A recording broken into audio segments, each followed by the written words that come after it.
এখন আপনি এর ব্যাকগ্রাউন্ড কালার যদি চেঞ্জ করতে চান তাহলে কি করবেন? এর ব্যাকগ্রাউন্ড কালার চেঞ্জ করার জন্য প্রথমে যাওয়া লাগবে এখানে যাবেন। যাওয়ার পরে এখানে দেখতে পাচ্ছেন যে ফিল কালারে আরো অনেকগুলো কালার আছে। আপনি যেকোনো একটি কালার নিতে পারেন। আমি ধরেন এই কালারটা দিলাম।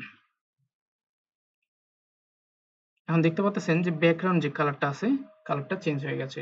এখন আপনি এই কালারটা না দিয়ে এখন যদি রেড কালার অর্থাৎ লাল কালার দিতে চান তাহলে এখানে গিয়ে লাল সিলেক্ট করলে লাল হয়ে যাবে। এখন লাল দেওয়ার পরে ব্যাকগ্রাউন্ড লাল দিলাম। আমি এখন টেক্সট কালারটাকে চেঞ্জ করে দিই, এটাকে হলুদ দিয়ে দিই। হলুদ দিয়ে দিলাম, এরপরে এটাকে আমি বোল্ড করে দিলাম বিতে। এই যে দেখুন ব্যাকগ্রাউন্ড হচ্ছে রেড এবং টেক্সট কালার হচ্ছে ইয়েলো। এটাকেও আমরা ঠিক একই রকম করব। এটাকে ইয়েলো কালার দিয়ে দিলাম, ইয়েলো কালার। এরপরে এর বক্সটাকে অর্থাৎ ব্যাকগ্রাউন্ডটাকে আমরা রেড করে দিব। রেডে চাপ দিলে এটা রেড হয়ে গেল। এখন আমরা লেখাটাকে মাঝখানে নিয়ে আসার জন্য এখানে গিয়ে দেখতেছেন সেন্টার অপশন আছে, এখানে চাপ দিলে লেখাটা মাঝখানে চলে যাবে।